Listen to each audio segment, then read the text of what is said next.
Friends, welcome to our channel. Brahmamudi serial next ఎపిసోడ్లో ఏం జరగబోతోందో ఈ వీడియోలో చూసి తెలుసుకుందాం.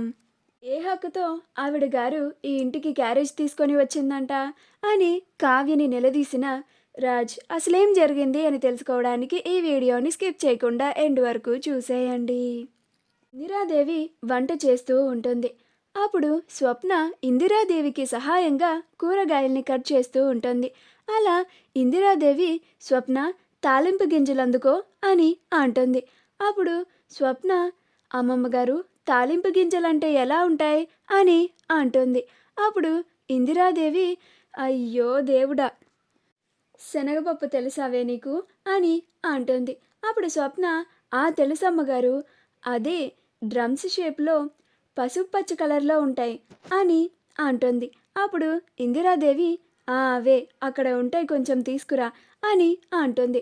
అప్పుడు స్వప్న అవి తీసుకెళ్ళి ఇందిరాదేవికి ఇస్తుంది. అలా ఇందిరాదేవి వంట చేస్తూ ఉంటుంది.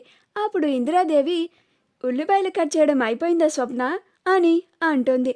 అప్పుడు స్వప్న అయిపోయింది అమ్మమ్మ గారు, ఇదిగోండి అని ఇస్తుంది. అలా ఇందిరాదేవి వంట చేస్తూ ఉంటే స్వప్న తనకి సహాయంగా ఉంటుంది. అప్పుడే రాజ్ మళ్ళీ వస్తాడు. అప్పుడు రాజ్ వచ్చి, ఇదేంటి నానమ్మ, నేను నిన్ను వంట చేయొద్దు అని చెప్పాను కదా, నేను హోటల్ నుంచి ఫుడ్ తెప్పిస్తాను అని చెప్పాను కదా నానమ్మ, నువ్వు ముందు బయటికి వచ్చాయి అని అంటాడు.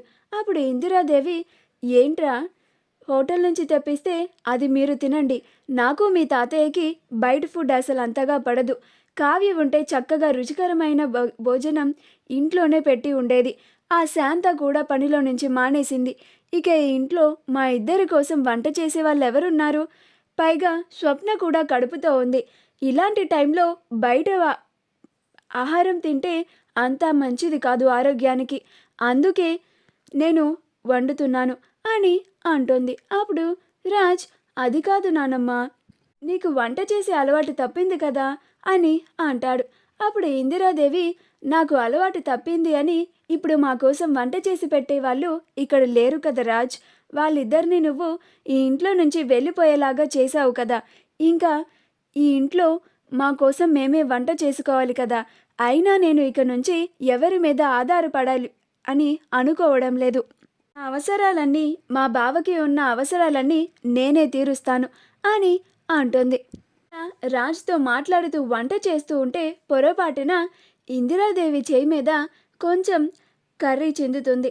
అప్పుడు ఇందిరాదేవి అమ్మ అని అంటుంది.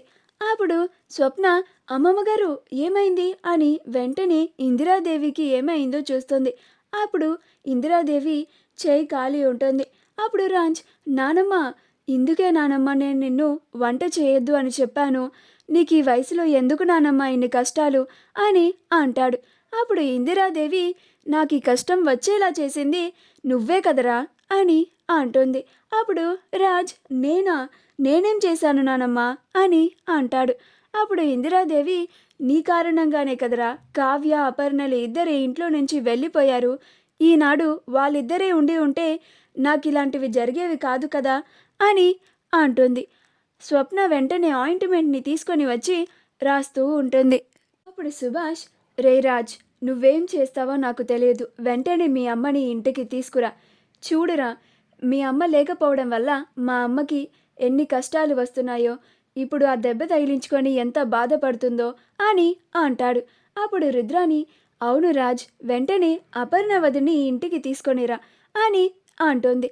మా అమ్మ అంతలా కష్టపడుతుంటే నేను చూడలేకపోతున్నానురా, నా గుండె తరుక్కుపోతోంది అని చాలా బాధగా నటిస్తూ చెప్తూ ఉంటుంది. అప్పుడు స్వప్న, నీకంత బాధగా ఉంటే వంట నువ్వు చెయ్యొచ్చుగా అత్త అని అంటుంది. అప్పుడు రుద్రాని మౌనంగా ఉంటుంది. అప్పుడు స్వప్న, అలాంటి మంచి పనులు మనకెందుకు వస్తాయి, ఎవరి మధ్యలో అన్న పుల్లలు పెట్టడం అంటే ముందు ఉంటాం, అలానే ఉచిత సలహాలు ఇవ్వమంటే దూరిపోయి మరీ ఇస్తాం అని అంటుంది. అప్పుడు రాజ్ వెంటనే కావ్యకి ఫోన్ చేసి, నువ్వు మా అమ్మకి ఏం నచ్చ చెప్తావో నాకు తెలియదు కళావతి, వెంటనే నువ్వు మా అమ్మని మా ఇంటికి పంపించేసేయి అని అంటాడు.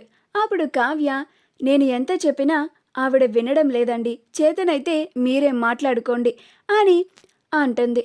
అప్పుడు రాజ్, మా అమ్మ ఇక్కడ లేకపోవడం వల్ల శాంత కూడా మా అత్త మాటలకి పడలేక పనిలోంచి మానేసింది.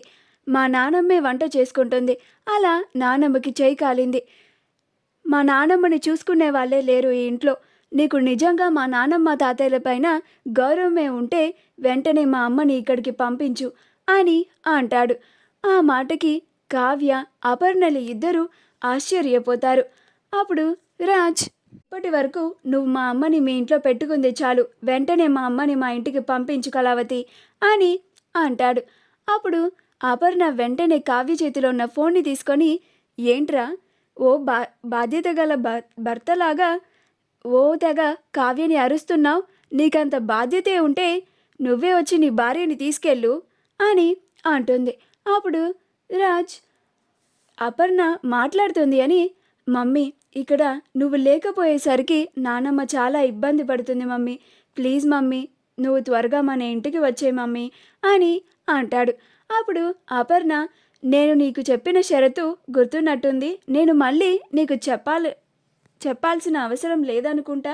నువ్వు నాతో పాటు కావ్యని కూడా తీసుకొని వస్తే ఈ క్షణమే నేను ఆ ఇంటికి వస్తాను, లేకపోతే నేను ఆ ఇంటి గడప కూడా తొక్కను అని అంటుంది. అప్పుడు రాజ్, అది కాదు మమ్మీ, ఇక్కడ నానమ్మ పరిస్థితి అసలేం బాలేదు, నువ్వు వచ్చి నానమ్మని చూసుకోవాలి కదా అని అంటాడు.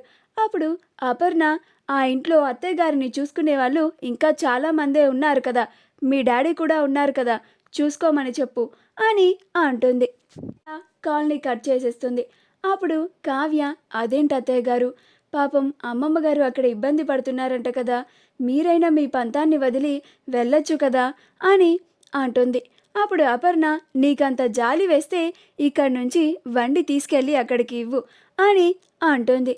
అప్పుడు కావ్య చకచక వంట చేసేసి క్యారేజీలో సర్దేసి, అత్తయ్య గారు నేను వెళ్ళి ఈ క్యారేజ్ని అక్కడ ఇచ్చి వస్తాను అని అంటుంది. అప్పుడు అపర్ణ, అలాగే కావ్య అని అంటుంది. అప్పుడు కావ్య ఆ క్యారేజ్ని తీసుకొని దుగ్గిరాల వారి ఇంటికి వస్తుంది. కావ్య క్యారేజ్ని తీసుకొని రావడం చూసి రాజ్, ఏ హక్కుతో ఆవిడ గారు అక్కడి నుంచి క్యారేజ్ ఇక్కడికి తీసుకొచ్చారంట అని అంటాడు.